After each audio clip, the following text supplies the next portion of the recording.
கர்த்தராகிய இயேசு கிறிஸ்து நாமத்திலே உங்கள் அனைவருக்கும் வாழ்த்துக்கள். இந்த நாள் 2 நாளாகமோ 19-11 வசனத்தை கொண்டு கர்த்தர் இன்னைக்கு உங்களோடு பேசுகிறார். இந்த கால வேளையிலே உங்கள் அனைவருக்கும் இயேசுவின் நாமத்திலே வாழ்த்துக்கள். நான் ஒரு ஃபயராக தேவ பிரசன்னத்திலிருந்து நான் உங்களோட பேசி கொண்டு இருக்கிறேன். ஒருவேளை நீங்கள் படுத்த படுக்கையிலே இதை நீங்கள் பார்க்கலாம், ஒருவேளை உட்காந்து கூட இதை நீங்கள் பார்க்கலாம். இன்றைக்கி ஒரு நல்ல வார்த்தை உங்கள் காதில் விழுகுது. நீங்கள் தூங்கி எழுந்திரிச்சோன்னே ஒரு நல்ல வார்த்தையை காதில் கேளுங்க. அன்னைக்கு ஃபுல்லாக நல்லதாகவே இருக்கும். அல்லையா? காலையில் எழுந்திரிச்சோன்னே டீயை போடு, எங்கே போய் தொலைஞ்ச, வீட தொற, சீக்கிரம் கூட்டு, அப்படிலாம் தேவையில்லாத வார்த்தைகளை பேசுறதுக்கு முன்னால, அப்படிப்பட்ட வார்த்தைகளை கேட்கறதுக்கு முன்னால ஜீவனுள்ள வார்த்தை, உயிருள்ள வார்த்தை, அற்புதமான வார்த்தை, அதிசயமான வார்த்தை, வெற்றியான வார்த்தை, விடுதலையான வார்த்தை, சந்தோஷமான வார்த்தை, சமாதானமான வார்த்தை, உயர்வான வார்த்தை, மேன்மையான வார்த்தை, கிருபையான வார்த்தை, நம்மளை வாழ வைக்கிற வார்த்தை, நம்மளை உயிர்ப்பிக்கிற வார்த்தை, அது ஜீவனுள்ள வார்த்தை, என் இரட்சகர் இயேசுவின் வார்த்தை. அல்லேலூயா. இந்த வார்த்தை இன்னைக்கு காலையில் உங்களுக்கு சொல்ற ஒரு காரியம் என்னன்னு கேட்டீங்கன்னா, 2 நாளாகமம் 19-11 நீங்கள் திடமனதா இருந்து காரியங்களை நடத்துங்கள், உத்தமனுக்கு கர்த்தர் துணை. ஹல்லேலூயா. உற்சாகம் இருக்கீங்களா? சகோதரா சகோதரியை, தாய்மாரை, தகப்பன்மாரே, இப்போ காலையில் எழுந்திரிச்சுன்னா ஒருவேளை நீங்கள் செல்லில் பார்க்கலாம். பார்க்கும்போது நான் பாட்டு உங்க முன்னாடி நின்றுடு அப்படி எப்படி இருக்கு உங்களுக்கு? சோம்பேறி பையனோட முகத்தில் முடிக்க வேண்டியதா இருக்கு. கொட்டாய் விட்டுக்கிட்டு இருக்கான், இதை போய் செல்ல திருப்பு அப்படின்னு சொல்லுவீங்க. நான் அப்படி சோம்பேறியா இல்லை. தேவ மகிமைக்குள்ள, தேவ பிரசன்னத்துக்குள்ள, தேவ வல்லமைக்குள்ள, தேவ கிருபைக்குள்ள இருந்து, அவருடைய அற்புதத்துக்குள்ள இருந்து, அவர் மையமிக்குள்ள இருந்து உங்களுக்கு நான் ஆவியானவர் என்னோட பேசி கொண்டிருக்கிறேன். என்ன தெரியுமா சொல்றாரு ஆவியானவர் இன்னைக்கு உங்களை பார்த்து? நீங்கள் திடமனதா இருந்து காரியங்களை நடத்துங்கள், உத்தமனுக்கு கர்த்தர் துணை. கம்மர துணமாலாரபா. பரிசுத்தவர் சொல்றாரு, நீங்க திடமனதா இருந்து காரியத்தை நடத்துங்க, திடமனதா இருந்து வேலைக்கு போங்க, திடமனதா இருந்து படிங்க, திடமனதா இருந்து பரீட்சை எழுதுங்க, திடமனதா இருந்து இன்டர்வியூ அட்டெண்ட் பண்ணுங்க, திடமனதா இருந்து கைது செய்யற வேலையை கர்த்தர் உங்களை ஆஸ்வதிக்க போறாரு. திடமனதா இருந்து வேலையை பாருங்க. கர்த்தர் உங்களுக்கு என்னவா இருக்கிறாரா? துணையா இருக்கிறாரா? ஹல்லேலூயா. பாருங்க, காரியங்களை நடத்துங்க. அதாவது நீங்க ஒரு வியாபாரம் பார்த்தீங்கன்னா, வியாபாரம் நடக்குமா நடக்காதா போட்டு பார்ப்போம் அப்படி சொல்லிட்டு நீங்க எந்த வியாபாரத்தையும் பண்ணாதீங்க. கர்த்தர் என் கூட இருக்கிறாரு, கண்டிப்பாக வெற்றி கிடைக்க போகுது அப்படிங்கிற ஒரு திடம் மனதோடு செய்யுங்க. நான் இந்த காலேஜில் படிப்பேனா, இந்த காலேஜில் படிக்க மாட்டேனா, இது நல்ல காலேஜா எப்படின்னு தெரியலையே, ஒன்றுமே புரிய மாட்டேங்குது, குழப்பமாக இருக்கு, இந்த காலேஜில் நிலைச்சிருப்பேனா நிலைச்சிருக்க மாட்டேனா அப்படின்னு பயந்துட்டு போகாதீங்க, திட்டமானதான் போங்க. ஏன்? காலேஜில் நல்லவங்களா இருக்கலாம், கெட்டவங்களா இருக்கலாம், கூட சேர பசங்க நல்ல பசங்களா இருக்கலாம், கெட்ட பசங்களா இருக்கலாம், அதை பற்றி நீங்க கவலைப்படாதீங்க. அவர்களோடு இருப்பவர்களை காட்டிலும் உங்களோடு இருக்கிறவர் பெரியவர். காரணம் அவர் சொல்றாரு, திடமானதா இருந்து காரியத்தை செய்யுங்க, திடமானதா இருந்து நல்லா படிங்க, திடமானதா இருந்து உற்சாகமா இருங்க, நான் உனக்கு துணை நிற்கிறேன் என்று என் தகப்பன் இயேசு சொல்லுகிறார், இரட்சகர் சொல்லுகிறார். நல்லா தெரிஞ்சு கொள்ளுங்க.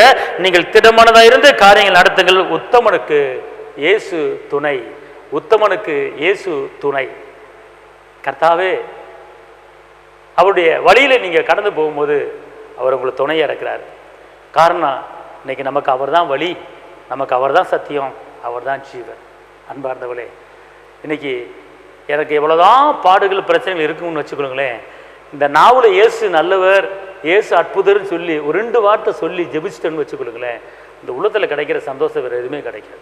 அதனால இயேசுவை வாயில அறிக்கையிட்டு, இயேசுவின் நாமம் இனிதான நாமம், இணையிலா நாமம், அப்படி பாட்டு பாடுறது பெரிய காரியம் தான், நல்லது. ஆனால் அவர் நாமத்தில் இருக்கிற அந்த வல்லமையை நீங்கள் உணருங்க. பேதுரு யோவான் சொல்றாங்க, வெள்ளியும் இல்லை பொண்ணும் இல்லை, அந்த வெள்ளிக்கு மேலே அந்த பொண்ணுக்கு மேலே உயர்ந்த ஒரு நாமம் என்கிட்ட இருக்கிறது, அதுதான் இயேசுவின் நாமம். அல்லேலூயா. பணம், பொண்ணு, பொருள் ஒரு நடக்க முடியாத நடக்க வைக்க முடியாது, ஆனால் இயேசுவின் நாமம் நடக்க முடியாதவனை பிறவிச்சப்பானிய நடக்க வைக்கும். அதான் இயேசுவின் நாமம். இன்னைக்கு அந்த இயேசுவின் நாமத்தில் நீங்க திடமானதா இருங்க. நீங்க எந்த காரியம் உங்க குடும்பத்தில் நடக்காம இருக்கு, எந்த காரியம் உங்க குடும்பத்தில் உயர்வு இல்லாம இருக்கு, எந்த காரியம் பழுதுட்டு கிடக்கு, எந்த காரியம் விழுந்து போய் கிடக்கு, எந்த காரியம் செத்து கிடக்கு, அந்த காரியத்தை கர்த்தர் இன்னைக்கு உயிரோட எழுப்ப பண்ண வைக்க போறாரு. திடமானதா இருங்க. ரமுலா கத்து சிபிக்கால ரபா ரிக்கமா கொத்து சம்மு லத்துனமால கரபா. நான் உங்களுக்காக நான் ஜெபிக்கிறேன். கர்த்தர் சொல்றாரு, திடமானதா இருந்து காரியங்களை செய்யுங்க. கர்த்தர் உத்தமனுக்கு துணை, இயேசு உத்தமனுக்கு துணை. இயேசு உங்க வாழ்க்கையை இன்னைக்கு ஆஸ்வதிக்க போறாரு. திடமானதா நீங்க வெளியே கிளம்புங்க. ஒருவேளை நீங்கள் இந்த நிகழ்ச்சியை பார்த்துக்கிட்டு இருக்கீங்க, இனிமேல் சாப்பிடணும், இனிமேல் குளிக்கணும், ஒருவேளை இனிமேல் பல் துளக்கணும் அப்படிங்கிற நிலைமையில இருந்தாலும் மனதில் ஒரு திறனை வச்சுக்கொள்ளுங்க. இன்னைக்கு நான் வெற்றியை பார்க்க போறேன் அப்படின்னு உற்சாகம் எந்திரிங்க பார்ப்போம். ஒருவேளை படுத்த படுக்கையில் நீங்கள் பார்த்துக்கிட்டு இருக்கலாம், படுத்துக்கிட்டு பார்க்கலாம், கவலைப்படாதீங்க. மனதில் திடமானதை கொண்டுங்க. கர்த்தரோ பயங்கரமான பராக்கிரமசாலி உங்க கூட இருக்கிறார். அல்லேலூயா. பலம் உண்டு, திடமானதா இருங்க. கர்த்தர் இன்னைக்கு ஒரு பெரிய அற்புதம் உங்களுக்கு செய்ய போறாரு. நீங்க போற இடத்துல வர இடத்துல ஜெயம் உண்டாக போகுது. நம்பிக்கையோட கடந்து செல்லுங்க. கர்த்தர் உங்களை ஆசீர்வதிப்பார். நான் உங்களுக்காக ஜெபிக்கிறேன். தகப்பனே இயேசு மகாராஜா, நன்றியோடு துதிக்கிறோம், சோத்திரிக்கிறோம்.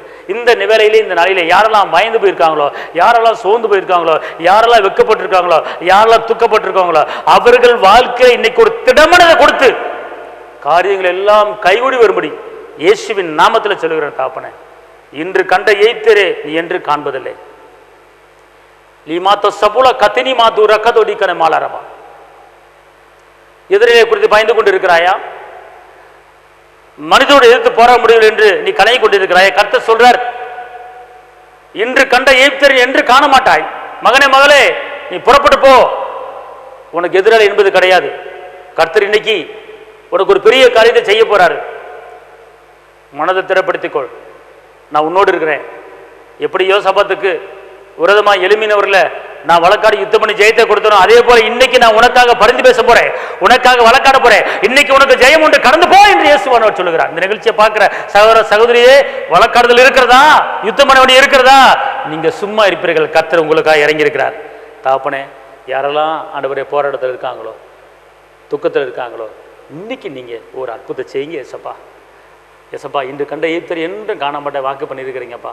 உங்களுடைய பிள்ளைகளுக்கு எதிராளிகள் எல்லாம் ஓட வைங்க. தகப்பனே, சத்துருக்களை தேடியும் காணாதிருப்பா என்று சொல்லியிருக்கிறீங்க. இந்த வாக்குத்தத்த வசனம் உடைய பிள்ளைகளுக்கு உண்டாகணும். தாப்பனே, ஆண்டவர் எத்தனையோ பேர் வேதனை இருக்காங்க, அந்த வேதனையை நீங்கி அற்புதம் செய்ய பாதுகாத்துக் கொள்ளுங்க. இயேசுவின் நாமத்தில் பிதாவே, ஆமென் ஆமென். கர்த்தர் உங்களை ஆசீர்வதிப்பார். தேவனுக்கே மகிமை.